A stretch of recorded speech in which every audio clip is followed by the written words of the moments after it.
VRC 트리거 에셋 제작 강의 시작하겠습니다. 오늘의 수업 내용은 에셋은 왜 만들까? 그리고 무슨 에셋을 만들까? 또 어떻게 에셋을 만들까? 그리고 마지막으로 유니티에서 에셋을 제작해보는 과정을 통해서 강의를 마치도록 하겠습니다. VR챗에서 저희가 무언가를 하고 싶다면 아바타와 맵이 필요합니다. 둘 다 본인이 직접 만들 수 있겠지만 대부분 다른 사람들의 도움을 받게 되는데요. 아바타 제작 같은 경우에는 몸, 얼굴, 피부톤, 눈, 헤어, 의상 만드는 사람과 그것들을 움직이게 만들어준 사람이 다릅니다.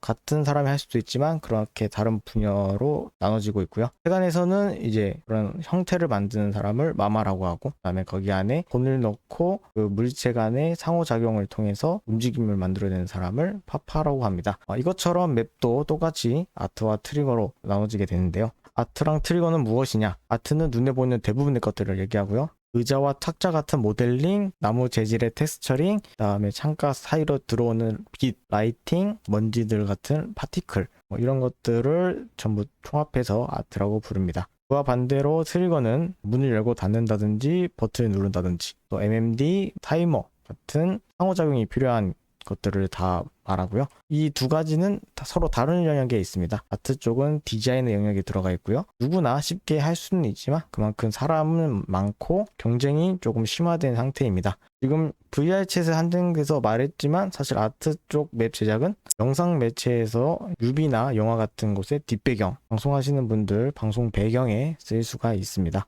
트리거 같은 경우 프로그래밍의 영역이고요. 당연히 프로그래밍의 지식을 요구하기 때문에 진입장벽이 높고 하는 사람이 많이 없습니다. 두 분야가 서로 너무 다른 분야라서 동시에 둘 다 잘하기가 어렵고요. 아트와 트리거가 다 되더라도 아트 쪽에 집중하거나 아니면 트리거 쪽에 집중하는 분들도 계십니다. 과거에는 아트와 트리거를 그냥 구분 없이 웹 제작이라는 틀 안에서 동시에 했었습니다. 건물을 만들려고 하면은 건물을 만들었고 그 안에 문을 넣고 싶다면은 문을 열고 닫는 기능을 넣었습니다. 하지만 좀 더 아트는 디테일한 부분을 챙겨가고 트리거는 복잡한 기능을 구현하는 방향으로 서로 발전해 나가면서 웹 제작이 아트와 트리거로 영역이 나눠지게 되었는데요. 그러다 보니 아트 쪽은 건물은 만들었는데 이제 문을 열고 닫는 트리거를 못 만들고, 또 트리거는 자동문을 만들었는데 막상 그 자동문을 달 건물은 못 만드는 상황이 발생했습니다. 각자 자신의 고민을 잊고 서로의 고민을 보게 된다면 아마 둘 다 같은 반응일 건데요. 그 쉬운 걸 왜 못하지? 라고 생각할 겁니다. 아트분들은 저 사람은 왜 자동문을 만들 줄 아는데 왜 건물은 못 만들까? 트리거는 저 사람은 건물을 저렇게 잘 만들었는데 왜 열고 닫는 문 한자를 못 만들까? 이렇게 서로 격차가 많이 벌어져 있습니다. 그 간극을 메꿔줄 수 있는 게 바로 에셋이고요. 아트분들은 자신이 만든 건물을 트리거한테, 트리거는 자신이 만든 자동문이나 다른 기능들을 아트분들에게 에셋 형태로 전달하면서 서로 상호 보완적인 관계가 될 수 있게 합니다. 우선 여기에서는 트리거 강의이기 때문에 트리거 입장에서 만드는 에셋을 살펴볼 겁니다. 일단 누구를 위한 에셋인가에 대해서 굉장히 에셋을 만드는 방향이 달라지고요. 아트를 위해 만드는 에셋은 코딩 창을 켤 수 없다고 가정하고 만들기 때문에 유니티 인스펙터 창에서 모든 기능을 사용할 수 있도록 만듭니다.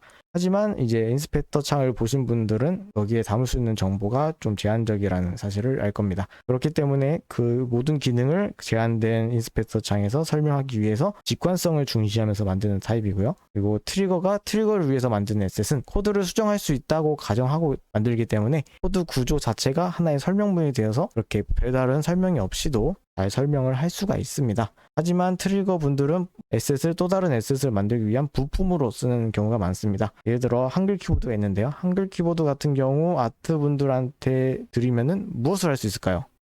네, 별로 할 수 있는 게 없습니다. 하지만 트리거 분들한테 한글 키보드를 전달하면은 그걸 통해서 퀴즈맵을 만들 수도 있고 채팅창 시스템을 만들 수도 있습니다. 에셋을 부품으로 형태를 쓰기 위해서 기능을 최대한 단순화하고요. 최대한 그 단순한 기능을 여러 군데 반복적으로 사용할 수 있도록 하는 확장성을 중시해서 만듭니다. 일단 에셋을 만들기 위해서는 세 가지를 고려해야 되는데요. 만들기 전에는 이 에셋이 얼마나 자주 쓸지에 대해서 고민합니다. 얼마나 다른 곳에 얼마나 자주 쓸 수 있는지 그거에 대해서 고민을 많이 하게 되고, 만드는 과정 중에서는 얼마나 원하는 대로 쓸 수가 있는지에 대해서 고민을 하게 됩니다. 마지막으로 이거를 다 만들고 나서 이걸 어떻게 사람들이 쓰기 편하게 만들지에 대해서도 고민을 합니다. 이러한 세 가지 점을 고려해서 오늘은 점수판을 만들어 볼 겁니다. 자, 점수판 시스템에 필요한 것들을 제가 다 나열해 봤는데요. 우선 이름과 점수를 띄워야 됩니다. 여기서 이름은 개인의 이름이 될 수 있지만 예를 들어 팀의 이름일 경우 자신의 이름을 띄우면 안 되고, 또 혹은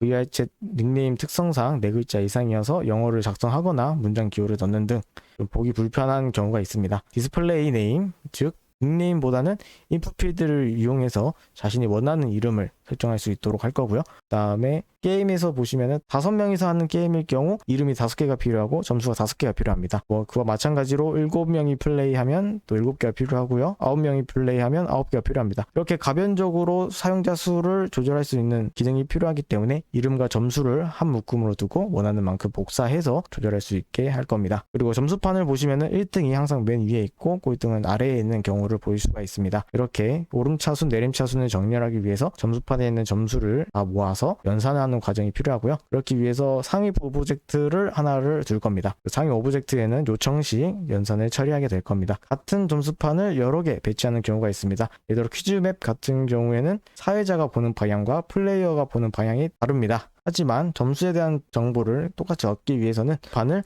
앞뒤 혹은 양옆으로 배치할 필요가 있고요. 그걸 위해서 점수판이라는 것을 하나의 묶음으로 두고 원하는 만큼 복사해서 모두가 같은 점수판을 여러 군데에서 볼 수 있도록 할 겁니다. 이 기능들을 토대로 하이라키상에서 구조를 그려봤는데요. 연산을 처리할 프리팹, 그리고 점수판을 띄워줄 점수판 그룹, 그 다음에 그 안에 이름과 점수로 되어 있는 모듈이 들어가 있습니다. 각각 메인 스크립트, 그룹 스크립트, 모듈 스크립트가 들어가게 될 거고요. 당연히 이름, 점수, 모듈 스크립트는 안에 인풋 필드랑 텍스트, 그다음에 그 점수를 올리고 내리거나 할 수 있는 버튼들이 들어가게 됩니다. 여기서 스크립트 같은 경우에는 이제 많은 분들이 헷갈려 하시는 게 스크립트가 많으면 좋을 것이라고 생각하는데 관리적인 측면에서 굉장히 불리해집니다. 자신이 어디에 코드를 어느 스크립트에 넣었는지 까먹게 되고요. 그다음에 스크립트 간의 관계를 설정하는 게 굉장히 번거로워집니다. 그래서 코드가 어떻게 실행되는지에 대한 흐름을 파악하기가 너무 어려워지고요. 또 반대로 너무 스크립트를 하나로 압축시켜 버리면은 스크립트를 분리했을 때보다 활용성이 좀 떨어지는 경우가 있습니다. 그렇기 때문에 적절한 수의 스크립트를 설정해서 사용하는 것을 추천드립니다. 하이라키사에서 수시로 바뀌는 하위 오브젝트를 변수로 설정할 때 쓸 수 있는 강력한 도구가 있습니다. 바로 get components in children인데요. 하이라키 상에서 하위에 있는 오브젝트의 컴포넌츠를 가져올 수가 있습니다. 대표적으로 예시를 드리자면 프리팹 아래 텍스트 2개와 이미지가 있습니다. 프리팹에서 get component in children을 쓰면은 하위에 있는 이미지라는 컴포넌트를 가져와라 라는 뜻으로 하위에 있는 이미지의 이미지 컴포넌트를 가져올 수가 있습니다. 그와 반대로 get component in children을 쓰게 되면은 배열로 가져오게 됩니다. 그래서 텍스트를 배열로 가져오게 되면은 하위에 있는 텍스트 중에서 맨 상단에 있는 것부터 0, 1, 2 순서로 배열이 들어가게 됩니다. 이를 통해서 하이라키 구조를 변수로 선언을 할 수가 있고요. 그 다음에 그 변수의 길이를 통해서 자신의 하위에 얼마나 많은 컴포넌트, 즉 자식 객체가 있는지 알 수가 있습니다. 단 이때 액티브 펄스를 하게 되면은 그 컴포넌트에 접근이 불가능합니다. 따라서 액티브 오픈은 가급적이면 사용을 피해 주시는 것을 권장합니다. 자, 스크립트의 구조를 보실 건데요. 하이라키는 상위에서부터 하위로 작성을 해나갔다면 스크립트는 하위에서부터 상위로 작성해 나갈 겁니다. 그렇기 때문에 모듈 스크립트를 먼저 볼 거고요. 하위에 있는 input 필드와 텍스트와 버튼들을 이 모듈 스크립트가 제어를 할 겁니다. 그러면 input 필드를 통해서 이름을 전달받고 버튼을 통해서 바뀌는 점수 값을 상위에 있는 그룹 스크립트에 자신의 이름과 점수를 전달하게 될 겁니다. 그럼 그룹 스크립트에서 자신 밑에 있는 모듈 스크립트들에게서 그것들을 받아와서 하나의 목록으로 만들 거고요. 그 목록은 메인 스크립트가 가져가서 정렬 요청을 한다면은 정렬 연산을 하게 되고요. 동기화를 하게 되면 그 값을 자신의 이름과 점수에 저장을 할 겁니다. 이렇게 해서 목록이 저장이 끝나면은 하위에 명령을 내려서 그룹 스크립트한테 정렬을 명령하고요. 그다음에 그룹 스크립트는 모듈한테 다시 또 그 명령을 전달하는 역할을 하게 될 겁니다. 이렇게 최종적으로 명령을 전달받은 모듈 스크립트는 자신이 부여받은 이름과 점수를 출력하게 되는 거죠.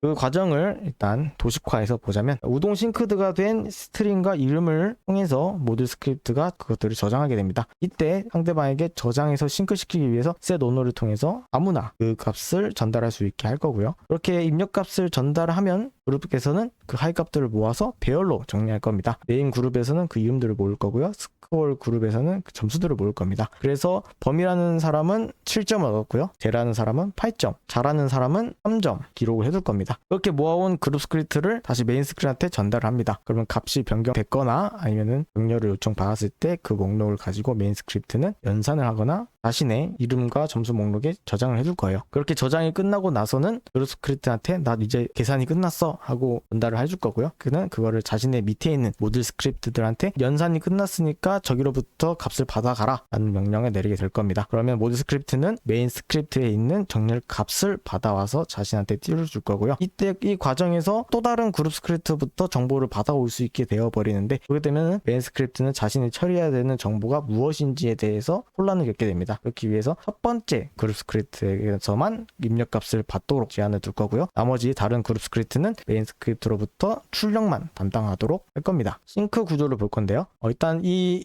구조에서는 두 가지 기능이 필요합니다. 첫 번째는 버튼 눌렀을 때 그거에 대해서 오름차순, 내림차순을 정렬해 주는 것과, 그리고 값이 바뀌었을 때 다른 점수판으로 그 값들을 똑같이 만들어주는 동기화가 필요합니다. 일단 먼저 정렬 요청의 흐름을 보겠습니다. 인풋 필드나 버튼을 통해서 이름과 점수값이 입력되고요. 이거는 이제 그룹 스크립트에 저장이 됩니다. 그 상태에서 저희가 수동적으로 버튼 누르게 되면은 그 수집된 정보를 가지고 연산을 시작하게 되고요. 그 연산이 시작됐으면은 연산을 끝냈다는 명령과 함께 출력을 통해서 모듈 스크립트로 전달이 됩니다. 이 과정에서 당연히 싱크가 일어나면서 명령을 받은 다른 사람들도 똑같은 값을 출력하게 되고요. 한편 동기화에서는 인풋 필드와 버튼을 통해서 값이 바뀌었기 때문에 견 값을 그룹 스크립트한테 전달해서 그룹 스크립트가 수집이 됐고, 그룹 스크립트는 그걸 수집했기 때문에 동기화를 일으킵니다. 그럼 메인 스크립트는 그것을 동기화했다는 명령을 통해서 모듈 스크립트에 해당 값을 출력하게 되고요. 당연히 이 과정에서도 싱크를 통해서 다른 사람들에게 똑같은 값을 보이게 할 겁니다. 하지만 여기서 문제는 출력 값이 입력 값으로 들어가게 되는 경우가 생기는데요. 좀 이따 유니티에서 살펴보게 될 건데, 출력 값이 입력 값으로 들어가게 되면은